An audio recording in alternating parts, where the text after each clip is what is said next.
دو سیاسی جماعتیں تھیں، کنزرویٹو اور لبرل. پھر لبرل پارٹی، پھر 1900 میں لیبر پارٹی بنی جس نے فرسٹ ورلڈ وار کے بعد وہاں میں ظاہر ہے وہ اس کو پاپولیرٹی حاصل ہوئی اور آج بھی وہ موجود ہے. اس وقت جو زیادہ کمپٹیشن ہے وہ کنزرویٹو اور لیبر کے مابین ہوتا ہے.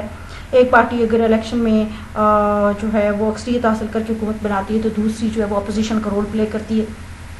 پھر فنڈامنٹل رائٹس، بنیادی حقوق کی بات اگر ہم کریں تو برطانیہ ایک ایسا ملک ہے جہاں پر دیگر جمہوری دنیا کی طرح بنیادی حقوق آئین میں کسی فہرست کی صورت میں شامل نہیں ہیں. اور اس کی سب سے بڑی وجہ کیا ہے کہ وہاں پر ان ریٹن کانسٹیٹیوشن ہے. لیکن اس کا مطلب یہ ہرگز نہیں کہ برطانیہ میں عوام کو بنیادی حقوق میسر نہیں. یہاں خدا نخواستہ بنیادی حقوق کی فراہمی میں کوئی کوتاہی کی جا رہی ہے. عوام کے بنیادی حقوق وہاں پر مکمل طور پر محفوظ ہیں، بلکہ حقیقت تو یہ ہے کہ برطانیہ کے دستور کا ارتقا ہی ان حقوق کے باعث ہوا. برطانیہ میں بیشتر بنیادی حقوق جو ہیں ودیہ کے فیصلوں پر مبنی ہیں. رسم و رواج کو مد نظر رکھتے ہوئے بھی بنیادی حقوق کو قانونی حیثیت دی گئی ہے اور جس سے وہ رسمی قانون کا حصہ بن گئے ہیں. پٹیشن آف رائٹس ہے، بل آف رائٹس وغیرہ، یہ ہم پہلے ڈسکس کر چکے ہیں. اس کے علاوہ بنیادی حقوق کے تحفظ کی سب سے بڑی ضمانت پبلک اوپینین ہے، یعنی پرنٹ اور الیکٹرانک میڈیا موجود ہے جو قانون کی حکمرانی کے اصول کو نافذ کرنے میں مدد دیتے ہیں. اور پارلیمنٹ جو ہے کوئی ایسا قانون نہیں بنا سکتی جو عوامی خواہشات اور امنگوں کی ترجمانی نہیں کرتا. پھر لمیٹڈ سپریشن آف پاور ہے، یعنی محدود نظریہ ہے، محدود علیحدگی اختیارات کا کانسیپٹ. یہ مونٹیسکیو نے دیا، فرینچ فلاسفر تھا مونٹیسکیو. اس نے برطانوی نظام حکومت کا مشاہدہ کیا اور اپنا نظریہ علیحدگی اختیارات پیش کیا.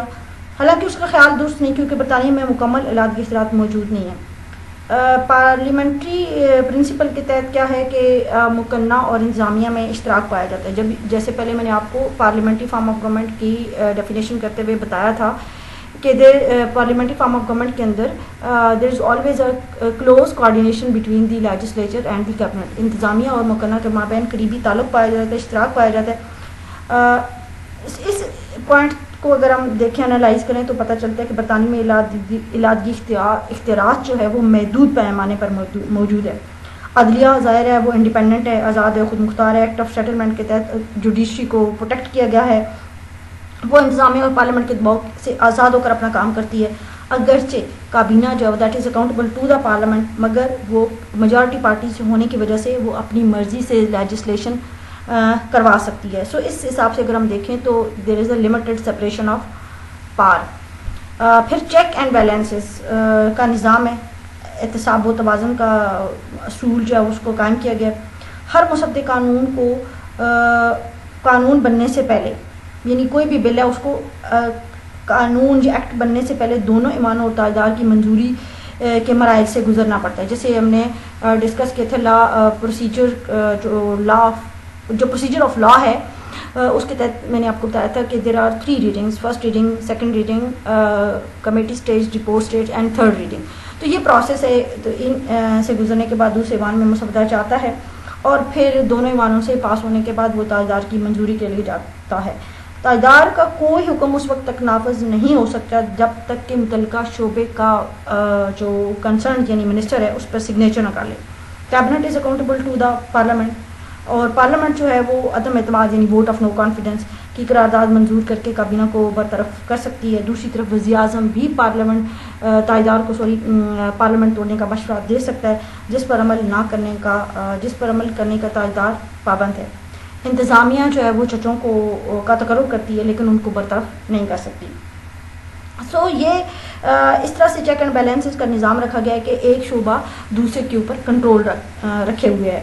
لارڈ برائس کے الفاظ میں ہے کہ وزارت دارالعوام اور قوم کے خوشگوار توازن میں برطانوی آئین کے خوش اسلوبی سے کام کرنے کا راز پوشیدہ ہے.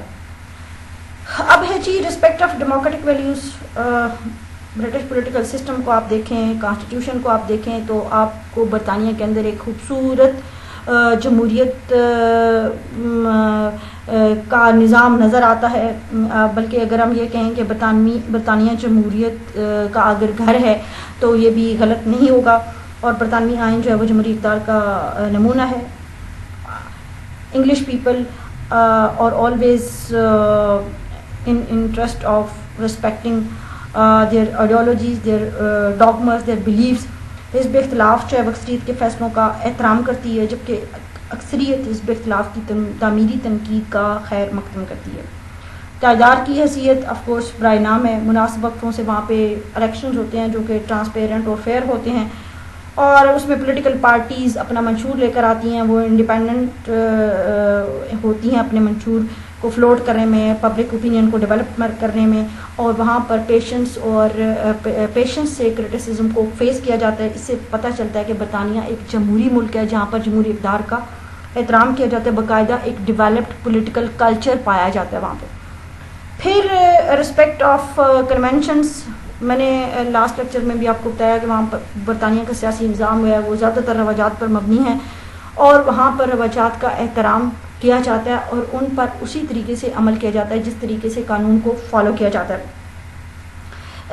اگر آئینی رواجات یا روایات سے انحراف کیا جائے تو ایک ایسا خلا پیدا ہو جائے گا جس سے سیاسی اور حکومتی مشینری کو چلانے میں رکاوٹ ملے گی. فار ایگزامپل، اگر تاجدار جو ہے پارلیمنٹ کے بنائے ہوئے قوانین کو بلا تعامل منظور کرنا ترک کر دے اور ان کو مسترد کرنا شروع کر دے تو برطانیہ میں جو سپریمیسی آف دی پارلیمنٹ اس کا جو کانسیپٹ ہے وہ ختم ہو جائے گا اور جمہوریت کے اصولوں کے منافی بادشاہت قائم ہو جائے گی. تو اس لیے وہاں پر جو برطانوی عوام ہیں وہ of course they are conservative, اور وہ اپنے رواجات کے ساتھ جڑے ہوئے ہیں اور ان کا احترام کرتے ہیں اور ان کو فالو کرنا اپنا فرض سمجھتے ہیں.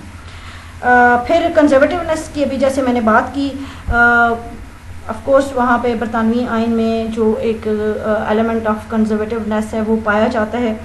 بادشاہت کا جو موروثی ادارہ ہے وہ آج بھی وہاں پر قائم ہے. اس طرح سے دارالمرا بھی موجود ہے جو موروثی ہے اور نامزدگی کے اصولوں پر مبنی ہے.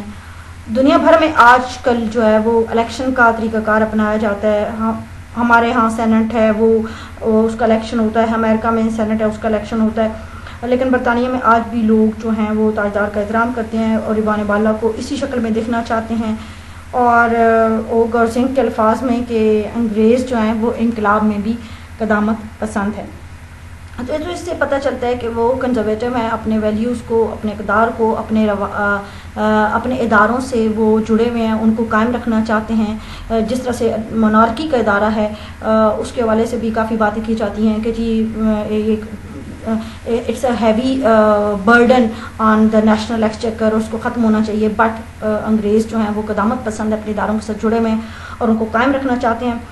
یہ تو تھی ہمارے برٹش کانسٹیٹیوشن کی مین فیچرز جن کو ہم نے ڈسکس کیا تھا. کنکلوژن میں یہی کہوں گی کہ British constitution is a unique and an exemplary constitution in terms of free and fair elections, parliamentary supremacy, rule of law, fundamental rights, and it's a great source of inspiration for all the other constitutions throughout the globe. Thank you. آج ہم یہاں ختم کرتے ہیں. God bless you. Pakistan زندہ باد. اللہ حافظ.